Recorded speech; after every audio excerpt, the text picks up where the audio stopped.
네, 안녕하세요. 유유케어 아트 디자인입니다. 네, 분명 다른 연출들을 하고 있는 이미지들인데 캐릭터가 다 똑같이 일관성 있게 적용된 게 보이시죠? 자, 그간 AI 이미지 생성에서 항상 가장 큰 리스크로 지적됐던 부분이 바로 이 일관성 있게 캐릭터를 뽑지 못했던 부분이었는데, 이제 그 일관성 있는 캐릭터 그대로 쭉 생성하는 것이 가능해졌습니다. 자, 그것도 너무 쉽게 간단하게 할 수 있게 됐어요. 자, 오늘 일관성 있는 캐릭터 만들기, 그럼 바로 시작해 보도록 할게요. 오늘같이 이렇게 여러분들에게 유용한 영상을 지속적으로 제공하기 위해서는 많은 시간과 노력이 필요합니다. 이럴 때 여러분들의 좋아요와 구독은 정말 큰 힘이 됩니다. 자, 보시기 전에 구독과 좋아요 꼭 다시 한번 부탁드리겠습니다. 자, 그럼 바로 시작합니다. 자, 미드저니에서 이번에 업데이트한 것 중에 유저들이 가장 반기는 업데이트 중 하나죠. 바로 이 캐릭터를 일관성 있게 생성해 줄 수 있는 이 기능이 업데이트 됐어요. 자, 바로 캐릭터 참조, 캐릭터 레퍼런스라는 기능이고요. 줄여서 CREF라고 하고 있습니다. 자, 여기 미드저니 공식 사이트에서 CREF에 대한 설명을 보면 바로 이해하실 수 있는데, 우선 이 그림을 보시면 이 왼쪽에 이미지 프롬프트를 보시면 현재 그 카페에 앉아있는 남자의 일러스트를 이렇게 만들어줬죠. 근데 우측에 보면 다른 점이 있어요. 이 위에 레퍼런스 이미지가 있어요. 이제 블루 헤어 가이라는 이 레퍼런스 이미지를 가지고 여기에 적용을 시킨 거예요. 일관되게 지금 이 캐릭터의 얼굴들이 이 이미지와 똑같이 이렇게 다 적용된 것들이 보이시죠? 자, 예를 들어서 제가 만약에 이렇게 하나의 캐릭터 주인공을 만들어서 이런 여러 가지 이미지를 만들어야 된다고 할 때 동일하게 캐릭터 인물이 나와야 한다고 하면 이 기능이 정말 꼭 필요하겠죠. 자, 그리고 여기에 또 중요한 부분, 캐릭터 가중치, 이 부분도 굉장히 중요합니다. 자, 여기 CW라고 표기를 해서 이 가중치를 0부터 100까지, 미니멈 0부터 최대 맥스 100까지 수치값을 이 파라미터에 적용시킬 수가 있는데, 자, 이 가중치를 0으로 하면 이 캐릭터 얼굴에만 초점이 된다고 합니다. 그리고 이 가중치를 높일수록 캐릭터 얼굴 외에도 머리카락이나 옷, 의상에도 이 영향을 주는 그 정도를 조정할 수 있다고 해요. 그렇기 때문에 이 CREF와 이 CW는 같이 병행해서 사용해 주는 것이 훨씬 더 좋은 효과를 내겠죠. 자, 그 외에도 기존에 있었던 SREF, 스타일 레퍼런스죠. 이것도 같이 이 캐릭터 레퍼런스와 결합해서 사용할 수 있다고 하네요. 아까 이 레퍼런스 참조했던 이 이미지를 스타일 레퍼런스로 참조를 했더니 이미지 자체도 스타일까지 그대로 가지고 왔어요. 이 노랑 배경, 이 파란색의 블루톤 그대로 다 가져왔죠. 자, 이렇게 캐릭터 레퍼런스의 기본 기능들을 한번 알아봤습니다. 자, 그럼 저희도 한번 그대로 이 캐릭터 레퍼런스 기능을 한번 이용해서 한번 만들어 보자고요. 자, 우선 일괄되게 나올 주인공 캐릭터 이미지를 먼저 등록을 해야 되겠죠. 자, 저는 요 백설공주 현대판 같은 요 이미지가 너무 마음에 들어서 요거를 레퍼런스로 참고를 하겠습니다. 두 번째는 이 레퍼런스를 가지고 캐릭터의 특별한 외형이나 뭐 만들고 싶은 구도, 이거를 표현할 프롬프트도 같이 준비를 해주시면 되고요. 자, 이 두 개가 준비가 되셨으면 우선 프롬프트를 먼저 입력을 해주시고, 저는 지금 이 백설공주의 이미지가 조금 더 현대판 느낌이 나도록 하기 위해서 스타벅스에서 이 사과 대신에 사과 주스를 마시고 있는 그런 이미지를 뽑아달라고 프롬프트를 명령을 입력을 했어요. 자, 그리고 여기에 이렇게 프롬프트만 있을 때 여기 앞에 이 아이콘 모양 눌러보시면 이미지 레퍼런스를 참고를 하실 수가 있어요.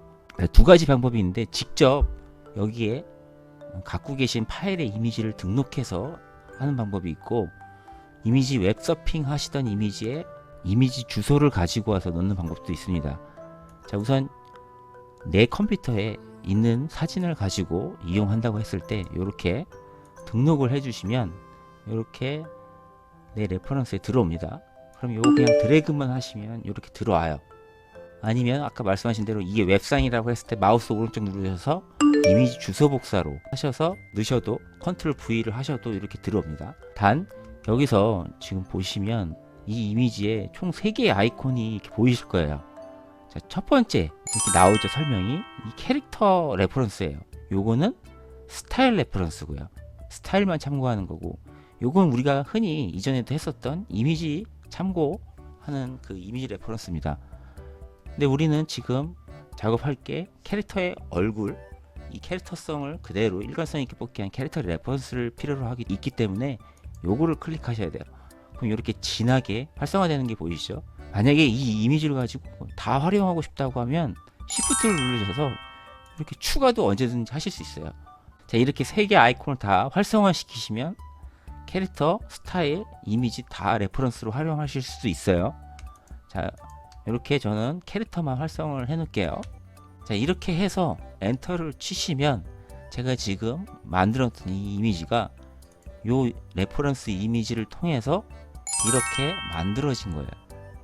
지금 현대판 이미지로 이렇게 만들어졌어요. 여기도 이렇게 만들어졌죠. 요 두 이미지의 차이가 있습니다. 같은 프롬프트고 한데 이미지가 두 개가 요거와 이거는 다르죠. 어떤 차이가 있을까요? 네, 아까 말씀드렸던 캐릭터 가중치 CW 맥스 지금 100이고 이거는 0이에요. 자, 제가 아까 말씀드린 대로 캐릭터 레퍼런스를 0으로 하면 캐릭터 얼굴만 참조한다고 그랬어요. 100이면 캐릭터 얼굴 외에도 헤어나 의상 이런 부분까지 다 관여를 한다고 그랬죠. 그래서 지금 최대한 가중치를 100으로 했을 때 이 원본에 갖고 있던 이 헤어스타일과 이 의상을 최대한 반영을 그대로 했어요. 보이시죠? 근데 여기는 이렇게 비닐을 쓰기도 하고 헤어스타일도 조금씩 다 바뀌었죠. 그리고 의상도 다 다릅니다. 이렇게 가중치의 차이는 이렇게 이용을 하시면 돼요. 여기는 한 50으로 줬을 때는 적정값으로 이렇게 섞여서 들어가기도 하고요. 정말 이 원본의 이 얼굴을 거의 그대로 흡사하게 일관되게 유지시켜주면서 나타내는 걸 볼 수 있습니다. 이게 이제 사진뿐만 아니라 이렇게 일러스트 스타일로 했을 때도 이 스타일을 유지를 또 해주고 있어요. 얼굴을 이렇게도 가능합니다. 이렇게 약간 GTA 스타일의 뭐 이런 일러스트를 만들어 달라고 했을 때도 이렇게 캐릭터의 이 얼굴을 최대한 유지하려고 갖고 가고 있어요. 근데 물론 사진은 사진대로, 일러스트는 일러스트로 했을 때 레퍼런스 이미지가 잘 작동하는 것 같고, 사진과 일러스트가 이렇게 혼용됐을 때는 약간 얼굴이 조금은 참조하는 이미지가 조금 비율이 떨어지는 것 같긴 해요. 참고를 해주시고요. 다음은 사진이 아니라 기본이 일러스트인 캐릭터를 가지고 일관성 있게 뽑는 작업도 한번 이어서 해볼게요. 자, 이 캐릭터를 가지고 프롬프트는 한국 식당에서 일을 하는 소녀, 요 프롬프트를 가지고 한번 만들어 볼게요. 자, 지금 보시면 지금 웹사이트에서 작업을 했을 때는 지금 약간 이런 느낌으로 나왔고, 디스코드에서 작업을 했을 때 나온 결과물인데요. 이게 지금 디스코드에서 작업을 했었던 작업이에요. 살짝 좀 다릅니다. 뭐 큰 차이는 아니지만 뭔가 디스코드에서 작업했었던 이 이미지가 조금 더 배경도 좀 다양하게 나오고, 이 캐릭터와 배경 스타일도 좀 밸런스가 좀 맞게 잘 나왔던 것 같아요. 근데 이거는 정확하다고 말씀드리긴 좀 어렵지만 어쨌든 디스코드와 웹사이트도 이렇게 좀 차이를 보이고 있습니다. 참고만 좀 해주시고요. 자, 이렇게 일러스트도 일관성 있게 정말 잘 들어오는 걸 확인할 수 있어요. 자, 여기서도 가중치는 100으로 했을 때는 이 오리지널 캐릭터의 의상과 헤어 그대로 가져온 걸 보여줄 수 있게 최대한 그대로 유지를 해줬고, 가중치를 0으로 했을 때는 머리 스타일도 묶기도 하고 좀 다르게 나왔죠. 그리고 의상도 이렇게 한복이 나오기도 하고, 앞치마도 뭔가 의상도 조금 달라졌어요. 뭐 이렇게 가끔은 실사가 섞여 있기도 하네요. 어쨌든 이렇게 캐릭터 가중치 CW를 레퍼런스 CREF와 이렇게 같이 이렇게 병행을 하면서 활용을 하시면 내가 원하는 캐릭터의 일관성을 좀 더 디테일하게 이렇게 설정하면서 뽑으실 수가 있습니다. 자, 오늘 이렇게 미드저니의 새 업데이트된 기능 CREF와 CW 이 캐릭터 레퍼런스 기능을 통해서 정말 일관성 있게 캐릭터를 쭉 뽑을 수 있는 AI 생성 이미지의 가장 단점인 부분을 이렇게 쉽게 할 수 있는 방법을 한번 알아봤습니다. 다음 시간에는 이 캐릭터 레퍼런스에 스타일 레퍼런스도 좀 참조를 해서 좀 더 다양한 캐릭터 레퍼런스를 만들어 보는 시간을 한번 또 가져보도록 할게요. 자, 오늘 영상도 많은 도움이 되셨다면 구독과 좋아요, 알림 설정까지 부탁드릴게요. 다음 시간에도 더 유익한 정보로 또 찾아뵙겠습니다. 감사합니다.